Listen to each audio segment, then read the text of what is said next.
The guest on today's show is Bill Shireman. Bill is a social entrepreneur, an environmental policy innovator, and a rare San Francisco Republican. He is the co-founder and the co-author of In This Together. In This Together is a campaign to bring people from all sides of the political spectrum, including capitalists, activists, conservatives, and progressives, to work together to heal our environment and save our democracy. Bill and In This Together are growing a diverse, bipartisan community of America's silenced majority, the common sense problem solvers that have been marginalized by the politics of fear, anger, and division. I invited Bill to the Omni-Win Project podcast because I love his analysis of what is broken in our political system, and I share his passion for finding ways to actually solve the problems that we're facing in our world today. Bill was also the last guest on my previous podcast, Fractal Friends, and that conversation was a huge inspiration for starting the Omni-Win Project podcast. I start this conversation by summarizing some of the key points of the last time that we talked, and then Bill and I go on to talk about the problems of creating one-size-fits-all legislation, because it's inherently out of sync with the complex dynamic system that is our country and our democracy. We talk about strategies for empowering and mobilizing that silenced majority that actually rather solve problems than win an argument.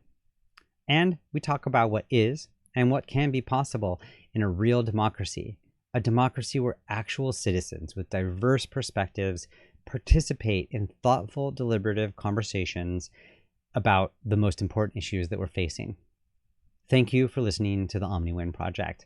This episode is recorded in July of the year 2022. Now, please enjoy the conversation with Bill Shireman. Bill, I'm so glad to be talking to you again. Welcome to the Omni-Win Project. Thank you. It's a pleasure and an honor to be with you, Duncan. Yeah, it's great. And as I was mentioning to you, our last conversation was wrapped up the Fractal Friends was really a profound conversation for me, and it's shifted my way of thinking. And I wanted to maybe just start with just a little bit of a summary of some of the stuff that came out of that for me that I think about a lot, and see if it resonates with you, and then what else might you add into the mix. So here's some highlights from our last conversation. One, in our world, we have about 70% of the population are problem solvers, this kind of quiet, silenced majority that's in the middle and cares more about solving problems than whatever their side is on the political fence. And about 30% of the population, more or less equally divided between left and right, are the warriors, and they're ready to go and fight for their cause no matter what. And our attention in the media industry and the political industrial complex is to give attention to the ones on the extremes because it's better ratings, it's better for lobbyists, it's better for politicians, it's better for campaigns, everyone's going to make more money, and totally happy to have anti-government, pro-business over here and pro-business, anti-government over here, and both business and government are happy to keep getting funding from that. The thing we're missing is the fact that the citizens are actually the ones in charge. We're the ones who give the businesses money. We're the one who give politicians votes. So they're us, but we don't recognize that. And then something about this problem-solving center, there's something that was really insightful for me from our last conversation, was that the left and the right not only have complementary ideologies or perspectives in the sense that they're noticing different aspects of the question of politics, but specifically the environment. But they also have complementary skill sets in the sense that one side's really good about the business end and the other one's really good about the ecological preservation side, and that they have complementary skills and that these need to kind of somehow figure out how to come together. And so we spoke right in between, actually, right after the election in 2020, and before we knew who was going to be the next president. And And your book, In This Together, had recently come out.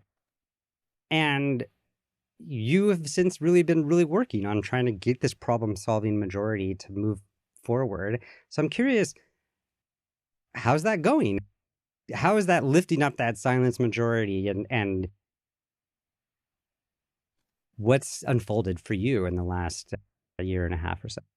Yes. Well, we've been engaging the public in communications about just that. As you said very well, about 70% of the population is in this pragmatic middle that is more concerned about actually getting problems solved than ideological purity, as you find on the far left and the far right. But that majority is not spoken to by our media. If you're in the red tent, the red echo chamber, as they say, you're going to hear a minority opinion. And the minority opinion you're going to hear is, interestingly enough, the left's extreme minority opinion, because it scares the hell out of folks on the right, whether they're extreme right or moderate right, when they hear that there's a population of socialists that are bent on destroying capitalism and America as it's always been and imposing their authoritarian views about how we should live our lives. They unify. And if you're in the blue tent on the left, you're hearing the 15% most extreme on the right, who are talking about Texas seceding from the Union, who are talking about that it's completely legitimate for them to march on and take over the Capitol and stop a presidential election vote. And we're hearing that, and we're frightened to death of that other side. And yet, 70% of us, if we just spoke with each other, can find solutions to the issues that divide us and are nowhere near our extremists.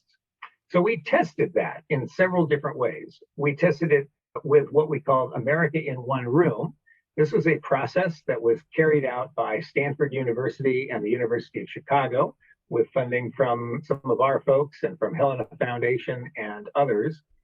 And what Stanford and University of Chicago did was they brought together 962 Americans to talk about energy and climate. They surveyed all 962. This was a representative sampling of the country. Everybody was represented. And they surveyed them on energy and climate issues.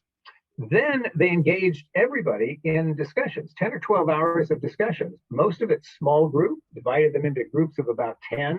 So, and then they would come together for large group discussions and to hear from experts and to read research materials and so on. So it was almost like a trial where you had 100 juries of 10 people each, and they all looked at the same evidence and they all heard a set of broad facts.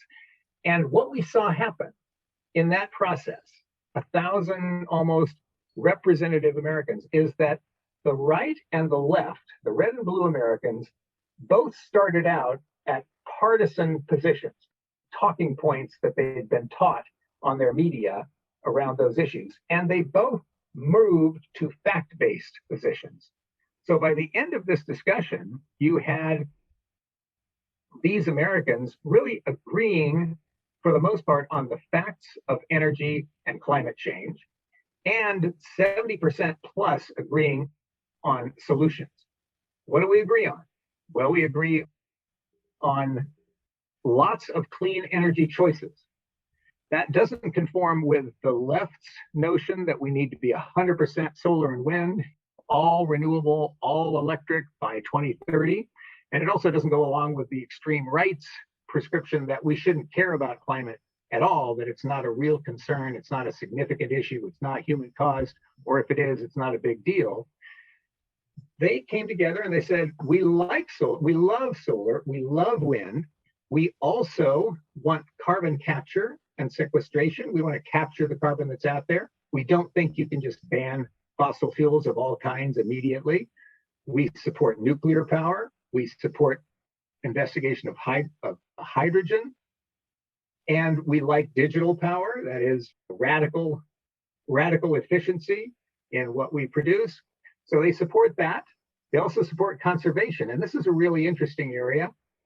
Right and left love life. You talk about the pro-life community being on the right and pro-choice on the left, but those are not contradictory. The environmental movement is a pro-life movement, and on both the right and the left, people are extremely concerned that our oceans are dying, our forests are dying, our land is, our diversity is dying, species are going away. And it doesn't matter if you're a hunter who has that primal impulse to hunt for the game that we use to sustain us, or if you are a vegan who is fully opposed to the use of animals in any kind of human nutrition. Both of those folks cherish nature and they want to protect. And then the third thing we want to do is to actually be kind and caring toward each other, and that is to use incentives to help marginalized communities and impacted communities. That is, people who have been historically harmed by, let's say, coal mining or the fossil fuel economy, as well as those who are in communities that are dominated by a technology that's being eclipsed. So people want to be generous and helpful to other people to make the transition easier. So we agree, 70, 80%, sometimes more agree in those areas. So that's what deliberative democracy, that is real democracy, produces. What we see instead, though, is mob democracy, where each side hears only the worst of the other side and is so frightened that they're not engaging with their frontal lobes here, their conscious brains. They're triggered by their back brains, by their limbic system. They're triggered to be in battle with one another. And that's how you make a democracy fail. And it's how you take over if you're a political industry that wants to capture the public's money and power. And that's what. Yeah. Thank you for unpacking that, like that contrast, and it's interesting that yesterday was the birthday of our democracy. It's the oldest one on the planet. And at the time, there's our republic where we're having representatives, made a lot of sense. But as we're getting more and more savvy as humans, and people want to be engaged and they want to be involved, and so that opportunity to participate is so important. And I love the work that the Center for Deliberative Democracy is doing and so forth over at Stanford and America in One Room. And yeah, and so I'm just going to lift up just that some of the things that make that kind of process work is that deliberation. So everyone looking at the same information, everyone deciding what questions do we have? Let's go get the more information. And so really taking the time to look at the materials. And then there's that participatory aspect where people are starting to talk to each other and ask questions. And I love just that observation that eventually we don't necessarily come to a total consensus, but at least there's agreement on these like very important principles, which otherwise seem almost inaccessible. I'm curious if you have thoughts about deliberative processes and deliberative democracy or participatory democracy is like a huge part of what I'm paying attention to in this Omni-Win project. And I'm curious if you have any thoughts about what might it take to get politicians to actually pay attention to some of these outcomes of these deliberative processes. Yeah. I think what it's going to take is a determination by individuals, enough individuals, 3.5 to 5% of us, let's just say 5% of us, 1 out of 20 of us, make the personal decision that we are going to step up in our democracy, even though we may not be extremists on one side or the other, even though we're not exactly sure what the solutions are, because we have to think about them, that folks who are going to their yoga class, and folks that are going to church, and folks that are taking their kids to school, and folks that are in the Girl Scouts and the Boy Scouts and Rotary clubs, and just regular people, whether they are progressive left flavored or conservative middle America flavored, regular people deciding that, hey, we are our democracy. And if we can, I would say when we have 5% of us, about 5 million American voters, step forward to be the problem solvers and to engage in these processes, we will take political power from the political industry that right now controls our $4.5 trillion in spending every year by dividing the left and the right against each other. That's all we need. And it comes down to individuals making that decision. And for people to make that decision, we have to begin to realize that we're not the only reasonable ones out there, even though it seems like it. That there is actually most of us are pretty reasonable. We just need the opportunity to talk to each other. Wow. So I'm just going to quickly name that, like, the reason why, because I remember from our last conversation that, like, the reason this 5% is interesting is because everything's in such a razor thin margin in our democracy these days that whatever, if that group of 5% is willing to say, you know what, I'm going over here because this person actually wants to solve problems, or if we're going over here because this person wants to solve problems, that it'll create the incentive to solve for the politicians to solve the problems, because if you can get that kind of swing vote in a way, and yeah, and it has to happen. Here's mathematically, the deal is the political system has been gamed to the advantage of the two dominant political parties. Now, when you have folks from the Trump community saying the election was stolen, the ballots were ripped off, and so on, there is some insanity there, and then there's some great sanity there as well. The elections really are rigged, and most elections are stolen in the sense that, for two primary reasons, districts are gerrymandered. That is, the district lines are drawn to the advantage of the ruling party. And so, because those districts are drawn to keep the most powerful party in charge, voters don't really have a legitimate choice in the general election. In most elections, they are going to elect one party or the other, and we know which one in each district. And closed primaries mean that the candidates are chosen by those of us who have not become so disgusted that we've quit our party. It's chosen by those of us who are extreme enough to say, yeah, and I'm a member of a political party, so I choose to join because I think we need reasonable people in both parties. But the Republican Party is dominated by the extreme voices in the party. The Democratic Party is not quite as dominated, but close to it, by the most extreme in the party. And so the candidates that win nomination have to appeal to those extremists, which means you have a Republican Party and a Democratic Party at the national level that take positions that are only shared by 12 to 20% of the public, but it happens to be their base. Right. And that's completely undemocratic. Oh man, yeah. This is, I feel like I'm coming to mind just like all the different kind of reforms. I know Andrew Yang has come up with some really great kind of reforms around this kind of how we change our primaries. But yeah, exactly. Somehow if we could get the politicians to shift from playing to their base to playing to that little swing group in the middle, the problem solvers, would be really amazing. And so,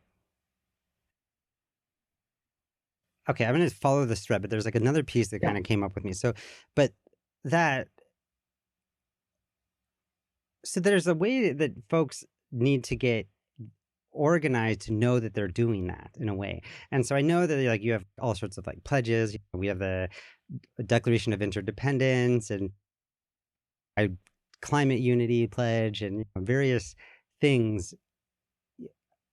There's different ways to, I guess, what would it look like to sort of get that block to be named or known as the, yeah. That's to some degree, that's the great question. That's the $4.5 trillion question. And what we know is that in a few states and districts, a few districts within a few states, elections really are competitive.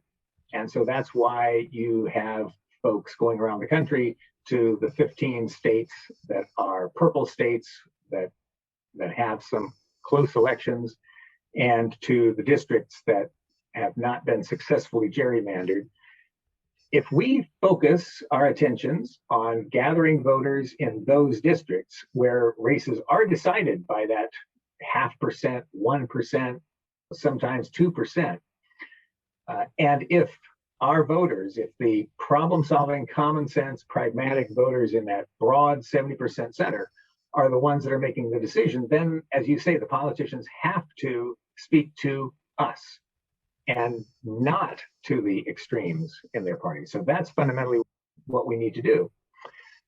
I believe that once people understand that the majority will has truly been taken away, and that the majority is not as crazy as they look in the media, that the majority, when we talk, actually makes common sense, makes good decisions on almost all these issues, then the people will be aghast at that and they'll say, well, yes, of course we want our democracy. We're looking at our country where it seems like democracy is failing, but what in fact has happened is that the democracy has been taken away, and that's why we're failing. We're living in a system that's controlled by a system, a marketplace that no one is in charge of. And everybody in the system ultimately then panders the dollars that are driven by the fear, anger, and hate. Right. And all as the incentives are pointing to keeping everyone divided and so forth. So there's another part that you said in this last day. There's for these individuals to say, okay, I actually want to be part of this problem solving. I'm going to put my vote on the line. I'm going to vote for a different party because that person actually looks like they're going to try to solve a problem. And you said part of that is the acceptance that you might not have all the answers. And there's something about when actually in the Omni-Win project, I sort of am thinking about 4 different fields. There's like the actual processes and skill sets that we can have to communicate across our differences, like the deliberative polling and deliberative processes. We have great communication tools. Then there's also like systemic changes, right? So some of these you're talking about with the primaries, and I feel like Represent Us is doing like a lot of good stuff around there. And but just how do we change our system? If we could change the primaries, then things could change, or we could build participatory democracy into the process. And then there's the philosophical kind of corner, people who have like the frameworks for understanding what cross-partisan world might look like. But then there's the personal work. And for me, I think this is a part where we get stuck a lot, because it's individually to accept, 1, I don't have all the answers, and 2, and this kind of gets us into some of the systems topic a bit, is this is a complex system. The actual solutions to these things are going to be a lot more blurry and nuanced and detailed, and they're just totally don't lend themselves to certainty, and we actually don't live in certainty. But selling certainty is an easy sell, right? If you do this, we're going to stop, or if you do this, it's going to happen. But saying, hey, you know what, we're going to have to actually just keep on having nuanced, deliberative conversations about this forever. It's a tough sell, right? And also to trust that, yeah, these people are actually worth talking to, even though you don't like them. So there's a lot about that personal work that I think is really interesting. I think we've learned in the industrial age, the last 300 years or so, that life can be, and society can be, very predictable if we make big decisions that we're going to build an interstate highway system and we're going to all have cars, and we're all going to drive at this speed, and we're going to put commercial centers here and industrial centers here and residential centers here, and we're going to extract energy and resources and manufacture products and distribute them to everybody. And that linear way of thinking was very powerful. Once we underwent the scientific revolution and the industrial revolution, oh my gosh, we were able to produce a physical abundance like we had never seen as a species before. So naturally, we became pretty entranced with rational, linear thinking. But it only goes so far. And when you're thinking in a line, you're not thinking about the cycles that necessarily compel you to go back to the beginning. We can't consume all the world's natural resources and then throw them away at the end. And we can't adapt if we're so locked into this industrial system that we can't make necessary changes. So we need to go back to, we need to rediscover the wisdom of more traditional, indigenous, small town, local cultures that are very close to their environment and very adaptive to their environment. That kind of subtlety is really where sustainability comes from. And you find an understanding of that both on the left and the right, but you don't find it in the establishment left or right. On the establishment right, the linear right, and the establishment left, the kind of progressive or liberal institutional left, it's all about guaranteeing. We are the pro-life movement. We're going to define life starting with conception, and we're going to outlaw every abortion from that point of conception, because that's our total solution. Or we're on the other side, we are pro-choice, and we're going to allow a woman to make the choice up until the birth because it is her baby and it is her body, and that's her right, absolutely. That's linear thinking that eliminates your view of the details at the local level. Many people identify themselves as pro-life or pro-choice, not because they actually adopt those extreme positions. Most pro-life folks don't think that abortion should be illegal in all cases, and most pro-choice people don't believe that abortion should be legal in all cases.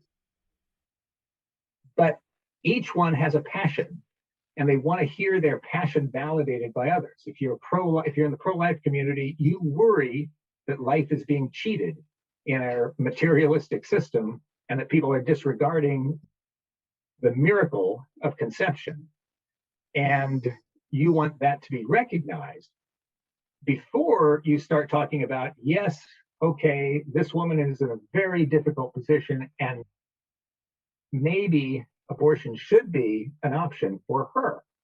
And the same on the left. People want to know that you understand that women are fully qualified to be the equals, to be treated equally under the law, and to be human beings and to have control of their bodies. And once you hear that, once the right expresses that in a way that you can feel that they really resonate, then you're willing to say, okay, I'm not sure that I'm comfortable with abortions in the final trimester as a normal, casual thing. And it turns out that people agree, whether they call themselves pro-choice or pro-life.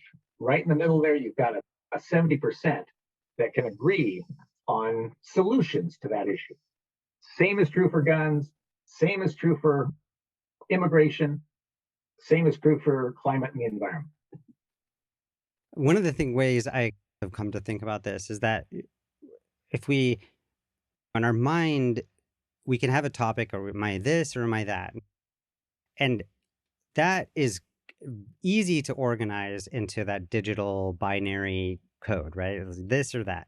And when it's at a conceptual level, but then eventually people actually have to do something. And that is where interesting things happen, right? And so very much like a pro-choice person can very easily be like, I am definitely keeping this baby, even though it's really inconvenient for me, right? And someone who's pro-life can be like, oh, I think this is not a good idea, but I am getting rid of this child.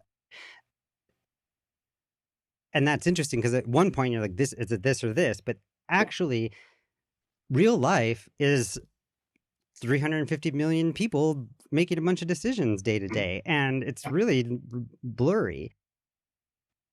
And it's very much clearly like a complex dynamic system that we're in. And when I'm hearing you talk about the linear thing, I'm noticing that there's a way that it's not just the linear thinking of, is it going to be an absolutely this or an absolutely that?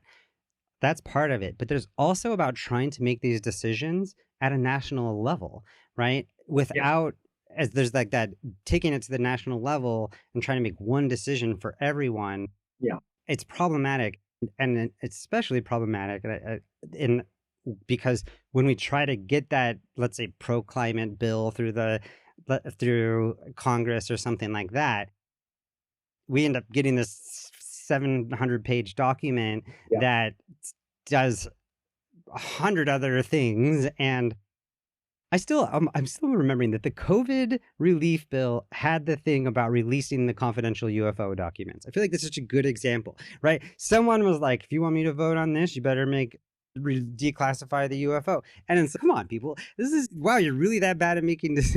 Anyway, so things get all bundled together. And in your book, you break it down that it's once you run it through the lobbyists and the different interests, and you got to get these people who are going to make the decision, make this people's decision. You end up getting outcomes that are like really not that great. And part of it's because we're trying to make this huge, big level decision for everyone. For everybody, right. And that's where you have a conflict between the values that people hold and the sensible way to advance those values. So that if you're thinking in a very linear way, if you're a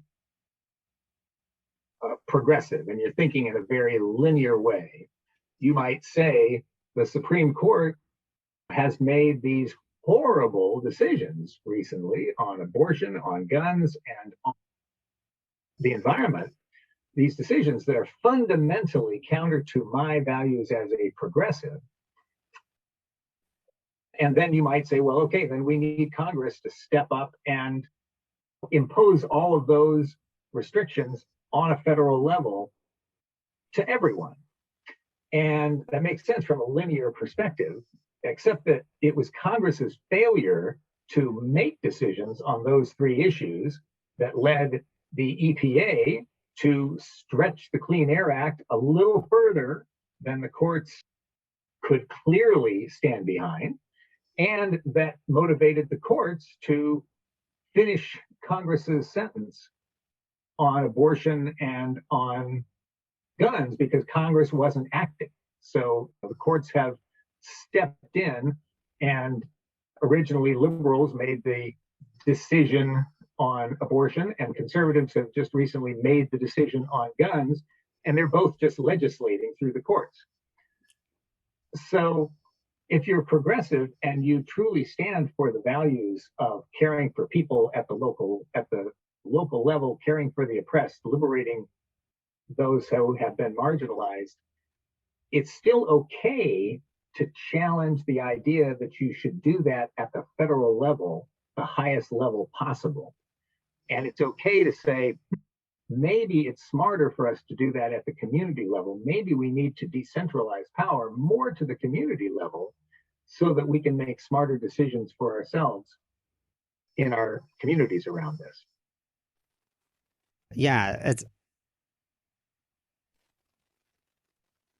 you and you're in this together. You talk about this as like the soft path and the hard path. The hard path being like, let's just linear, let's get it done. And then soft path is a lot more about flexible, it's adaptive, and it's much more local, and there's distributed decision making and all sorts of pieces. And there's a way that like making sure that we have the right incentives and motivations is much more effective ways to large movements of action than trying to just regulate it or make these decisions for everyone. Because what was interesting is, so in the West Virginia versus the EPA court decision, Mhm. what they started, and I'm not sure if it actually started with this decision or if it was existed already, but they call it the major questions doctrine. And they're basically saying this is a major question about whether or not we should control the amount of CO2 emissions. And major questions, that's for the legislature. And then, of course, as we were just talking about, legislatures sucks at major questions. And Mhm. also, that's not necessarily the way to be making this decision. And but what I find to be interesting is I actually found this article. It seems as though even though the regulations on some of the coal industry have been reduced or they're not happening anymore after this court decision, the coal industry is closing down. There's a way that coal is on its way out because Yeah. culturally we're just not into that anymore. And that force, whatever that is, that trajectory of culture is Mhm. more powerful than any regulation or not. Yeah. It's absurd. It's absurd in a way that the court took on that particular case to begin with, because as you say, coal is disappearing from the marketplace for lots of different reasons. EPA regulations that were intended to drive coal out of the market to a great extent couldn't be adopted and they couldn't be adopted for long because the Obama administration's Clean Power Plan ran up against conflict, probably involved the EPA taking more power than Congress had originally intended with the Clean Air Act. But at the same time, what's the EPA supposed to do? They're supposed to keep the air clean and keep us healthy, and Congress was not giving them the authority Hmm. needed to do that. And so they took the authority through the executive branch, and now the judicial branch steps in. But the reality is that the marketplace has now virtually eliminated coal from the market here in the United States, not in China, not in India, not in much of the rest of the world, but here in the United States, we've already accomplished what the Clean Power Plan was setting out to accomplish. So we don't even really need to go through this rigmarole. But somehow the Supreme Court now has decided to take these classic cases that speak to the base of the Republican Party and to make examples of them. And I'm not sure that shows judicial restraint at all. There's a whole nother conversation about just the kind of broken legislature. Executive branch isn't as powerful as we thought it was, or people imagine that it is, and the court kind of filling in the gap and making some heavy decisions, and that I don't that our structure is good. Shout out to the designers of the Constitution, amazingly resilient system that we've come Hey, up with, and that they came up with, and it's time for some upgrades or it some is. improvements. It is. And I And wonder, I bet the people could come up with those. I bet if we the people gathering 1,000 of us, representative sample of the country, and we sat down in 2014 and said, what's wrong with our country and how do we need to change our constitution to deal with that, that the people would make some very balanced, wise decisions. But the powers that be will not, because we've got three powers acting here. We have an extreme left that thinks it's fighting big corporations, and an extreme right that thinks it's fighting big government, when both of them are battling each other and allowing a essentially a kind of mushy corporate state political industry to operate and make decisions that are best for their monthly retainers with vested interests. That's the system that we have. It's nobody's fault. almost nobody's fault. If we killed all the people who are doing this intentionally, we'd still have a problem. It just is the market that has evolved that we need to change. So yeah, I'm thinking about that video that Represent Us has, where there's the how many people want a piece of legislation to pass, and from 0 to 100%, and how likely is it to pass, and it's flat line across 30% every time, because that mushy corporate state is actually figuring out what the decision is going to be, and all those negotiations and the room, all those conversations that we hear, that they're working on the bill and they're talking to each other and we don't really know what's going on, and they come out and they're like, here, we got it all figured out. And so I'm gonna try like a big question here. What's the move now? Because I can see, so we have the citizens sort of saying, I want problem solvers. We have deliberative processes that we know that work, but that aren't built into our institution and aren't super popular for the political industrial complex. It seems like I always keep imagining, I want to see some politicians coming out and being like, actually, you know what? My opinion doesn't matter about this. Y'all's opinion matter about this. I'm going to make deliberative, I'm going to use, like thoughtful, participatory, deliberative processes to make my decisions. And someone doing that would be a real game changer, right? Like, to be like, wait, what? Hold on. We're having a debate here. And it's like, well, actually, no, that's not how I'm going to play this game. And in fact, now we don't need debates. We need dialogues.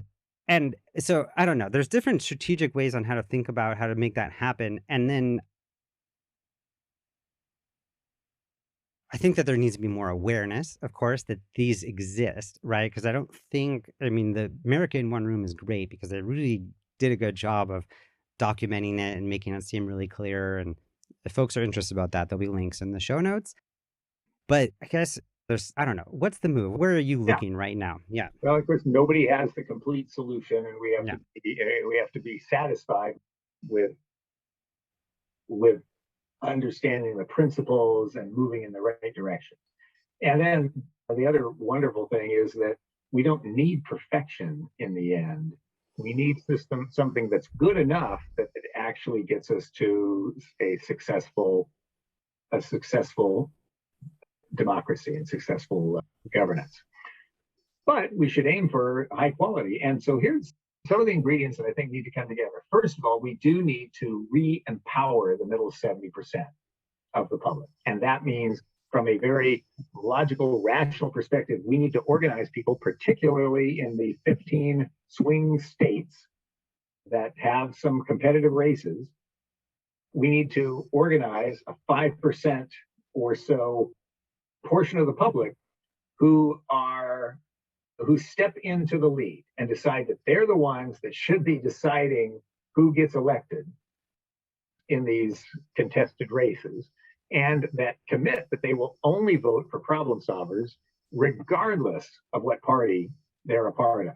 They may be Republicans, and if there's a problem solver Republicans, they're going to vote for the problem solving Republican. But if there is no problem solving Republican, they're going to vote for the problem solver Independent or Democrat. And the same is true for the Democrats. They need to be willing to do that, to say, yes, I'm a Democrat, but first, I'm a problem solver. I'm an American. I'm a problem solver. I stand for results. I don't stand for an institution. And we can all say that. So we need 5% of folks to do that. And that's very gettable. It's a very doable objective that's got a price tag to it and a linear path to get there. We also need a system or multiple systems of just engaging with each other. And there I do really like the American One Room model or the deliberative democracy model. And there are a lot of more informal or smaller, more local variations on that. So my personal thing is, I think we should have a third convention every 4 years. So we got the Democratic convention, we got the Republican convention. Both of those are stage managed and politicized to the extreme. We need to have a people's constitutional convention or just a people's convention that looks at the health of our democracy, and a representative sampling chosen by experts for their random representativeness to engage and to look at one or more sets of problems, and then to come out with solution sets that the media can actually cover and that are not preset. We won't know at the beginning of the convention what the convention will produce, but it will produce, whether it's looking at one issue or a dozen issues or the state of our democracy and what we should change in the Constitution. The media won't know in advance what the results are. This would be like a new experience, real news. And they could cover the real news. And then that becomes the guide point for the nominees for the two parties. Are we going to completely ignore what the informed majority of Americans have said? Or are we going to represent those Americans? If we decide we're going to represent them, then we have a democratic republic, the way that our framers told us we could, if we could keep it. If they don't, then we have a really inefficient, totalitarian, authoritarian mush. And China will look really good by comparison. Inefficient, totalitarian mush. One of the advantages of a dictatorship is that they're really efficient, but the one where people aren't really being listened to, or the decisions aren't really being made, but they're also not making good decisions. Right. Or they're not even making effective bad decisions. Yeah, exactly. Not good. So, yeah, I mean, I think I would like to see that, or by being able to see, as one of my mentors, Kenneth Cloak, it like talks about public policy issues. If you can get a group of people with diverse perspective to talk to each other and come to some sort of agreement about something and bring it to a politician and be like, hey, I got these people to come up with this solution to this, you'd be fool not to go with whatever the people have come up with. And this People's Convention, I like it. And there's a way that, I think, as you said, some of these like big issues we're dealing with in the country, we've been dealing with for decades, and we have not solved them. We have not even come close yet. So taking the time to have a thoughtful conversation that might take weeks or a year, like, totally would be worth it, because something that's like, not only can we come up with more sustainable decisions, but then also have a process for doing that. We're spending $10 billion a year or so on the political industry to elect our public officials and keep the population divided. And by keeping the population divided and making $10 billion in the process, we're giving the influence peddling industry the ability to manage $4.5 trillion a year and divide it up among vested interests to do something reasonably approximating what the public kind of wants.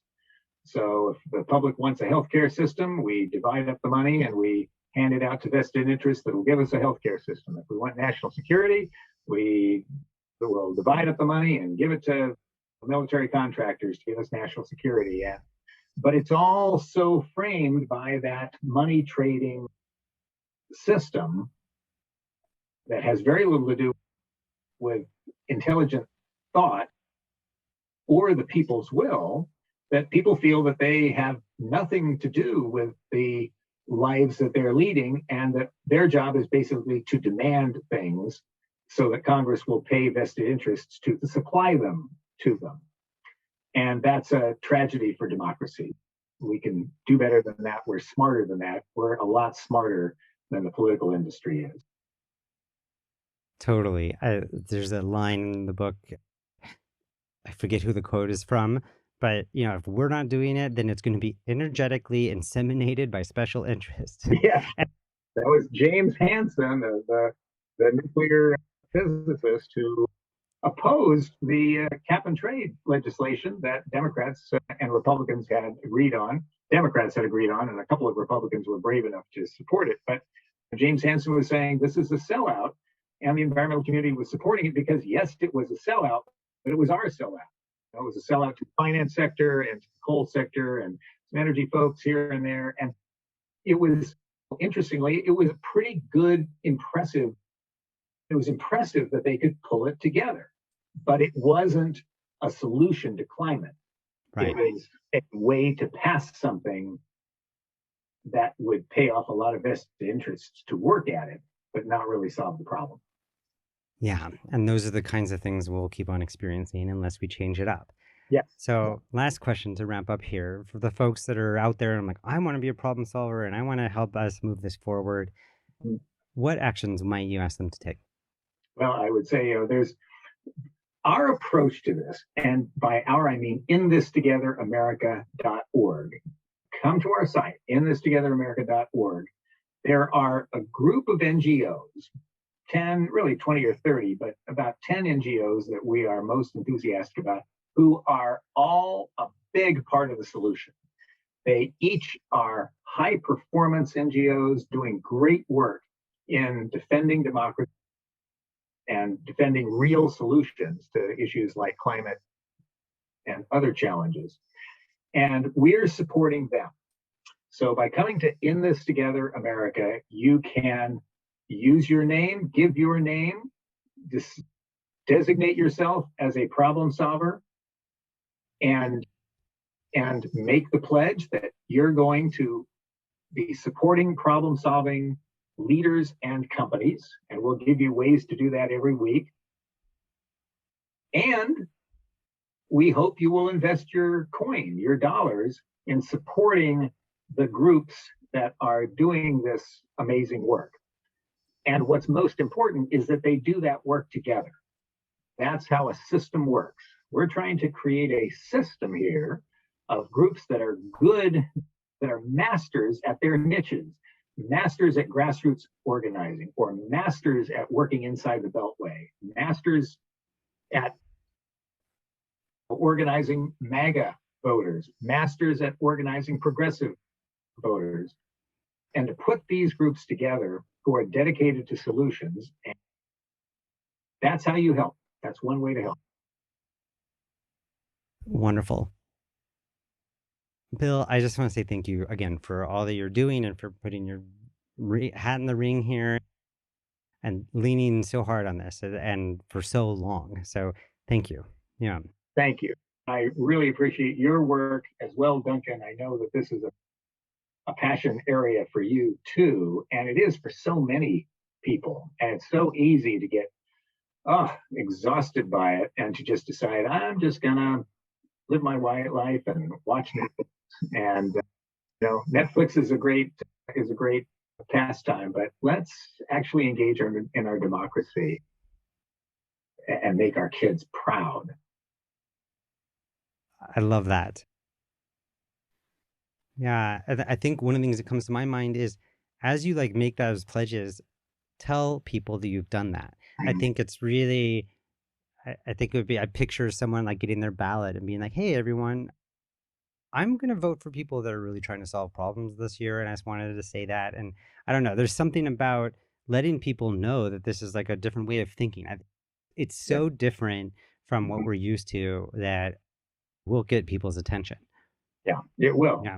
And I'll tell you what I'd love is if there's a meme waiting to express out there. I know there's a name for what we're doing, for who we are, and this movement. And once we define that, or we let the system define, that's when the threshold will be passed and we'll be successful. So all you creative people out there, go out and spread the meme and define and grow this movement. We know the people are out there. We just need to trigger and motivate people to step up. Please. Thank you. Thank you, Duncan.